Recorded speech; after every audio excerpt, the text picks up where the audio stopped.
Hey, everybody, this is Harriet Westmore with the More Wine and Music podcast. This is a podcast where we discuss music history over a glass of wine if you so choose.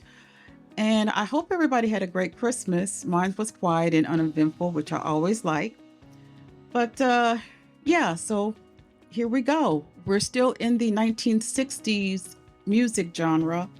And before I get started, would like everybody to hit that like, share, and subscribe if you are on YouTube. If you're listening by audio on podcasts on your whatever podcast platform, please hit subscribe or share it with another person who may be interested in learning the history of American music. All right, so let's get into it. Today, we're going to switch gears and we're going to go back out to the West Coast. And what we're going to talk about today is when we think about the sound of the late 60s, we think of sunshine, we think of pop, we think of soul harmonies, psychedelic optimism. But one group floats effortlessly to the top.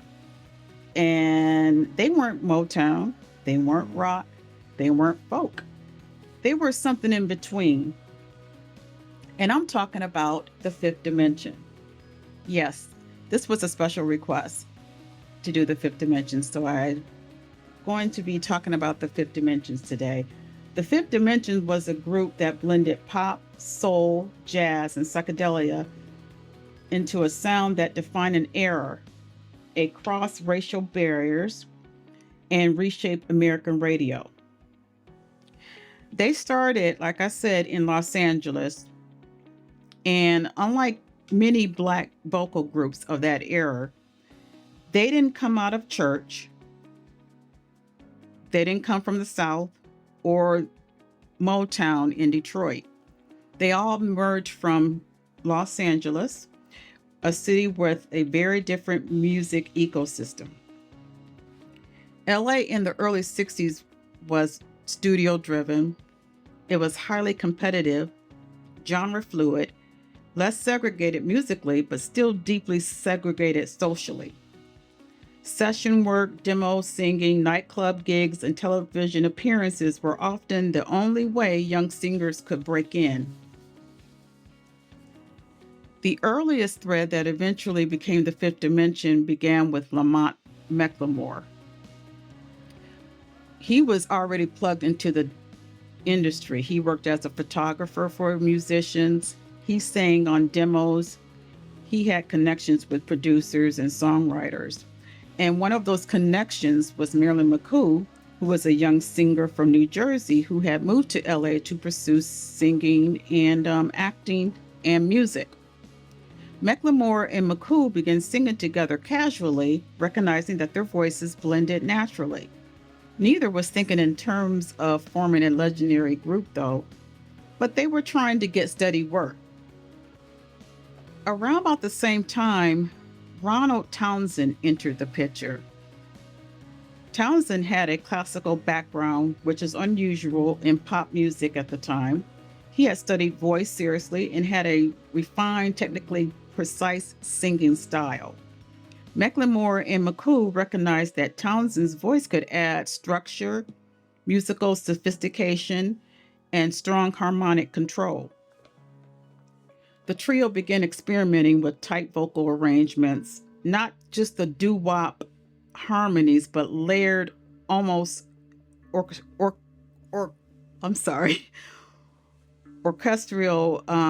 vocals.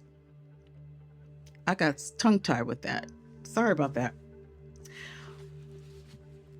And as they went along as a trio, they met Florence LaRue, who was considered the missing piece of the group. She was already performing in LA as well and was experienced in jazz, club performance, television appearances.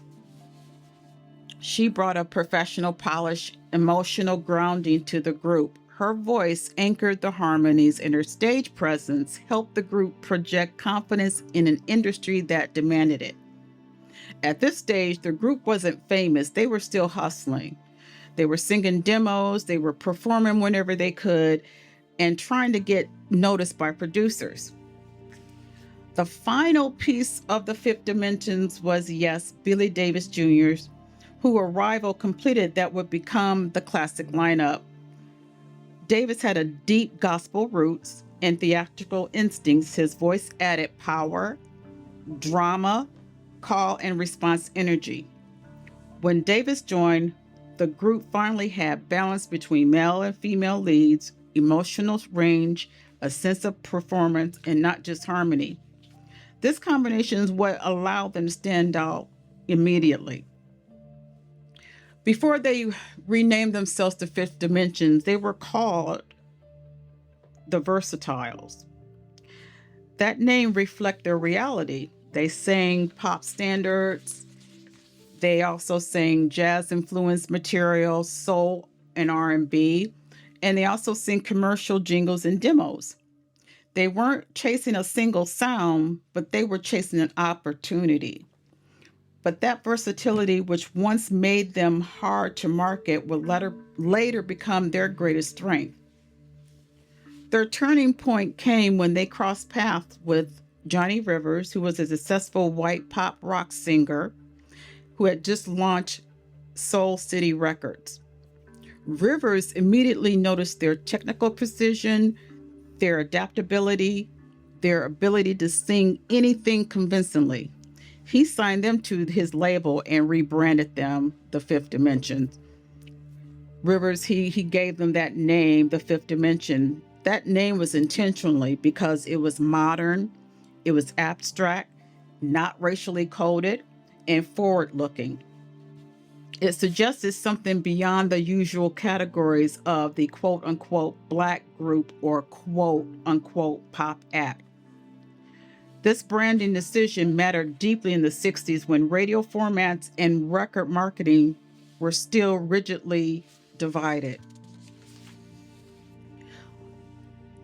People often wondered why this group worked. Well, the Fifth Dimension wasn't an accident. They worked because each member came from a different musical discipline. They met in a city that encouraged cross-genre experimentation. They formed out of necessity, not manufactured casting. Their sound was born from collaboration, not trend chasing. They didn't fit neatly into Motown, as I said before. They didn't fit neatly into rock. They didn't fit neatly into soul. They created their own space in their own genre. Before the hits of Aquarius, before the Grammys, they were just 5 young artists trying to survive in LA. And eventually they did. So their hits were it was like I said, their music was very unique. When the songs, some of their hit songs was Aquarius. What else? It was One Less Bell to Answer. I used to like that song. I don't know, for some reason, I don't know, that song, it just had a sad song sound to it. But I remember my mom playing. I think we had an album of the Fifth Dimensions, but I just remember hearing that song. My mom used to play that song a lot, or play Aquarius, and that song was I always liked that One Less Bell to Answer, because I like Marilyn McCool's voice. But they really did. They were different. They were very different of the 1960s genre. But later, as as people would know, that Marilyn McCool and Billy Davis Jr. Married, and they've been married ever since. We're talking over 50-something years. And another song I just remembered is Up, Up and Away. Again, when now that those songs are in my head, it just reminds me, not like show tunes. I don't want to say show tunes. It was just different. and just their harmony. It was just like when you listen to the songs Up and Away and Aquarius, I don't know, it just makes you feel like you're just swaying on, in the clouds or something. I don't know how to explain it, but their songs were just different from what, we would think of in the 1960s. But again, they made their mark as well. Not even more in the late 60s and into the early, into the 70s. So there you have it. Far as I know, Marilyn McCoo and Billy Davis are still alive and well. I'm really not sure about the other three. But if have any more commentary to add about the fifth dimensions, please leave it in the comments. I definitely would like to hear more, and how, if you like them, and what was your favorite songs. Because like I said, there was Aquarius, Let the Sunshine In, Stone Soul, Picnic, Wedding Bells, and One Less Bell to Answer, and Up and Away. Those are just a few. Their sound did cross racial divide, and which was, again, I think for me, I think music itself can cross racial, boundaries, because everybody has some sort of love of music. And I think music has always been the glue that bring different collaborations of different musicians and artists together. So, and the Fifth Dimensions were no exception. So there you have it. Not long podcast, but nonetheless still much as important, and very much a contributor to the 1960s era. And if you have any other requests that you would like to for me to talk about, as far as in the 60s, I have this is episode 8, so I have 2 more that I'm going to talk about. I'm not sure yet, but if you have any suggestions, please leave a message or a comment on the YouTube channel. Or you can also email me at more, MOORE, winemusic at gmail.com. That's more, MOORE, music, wine, more wine music at gmail.com. That's more, MOORE, wine music at gmail.com. All right.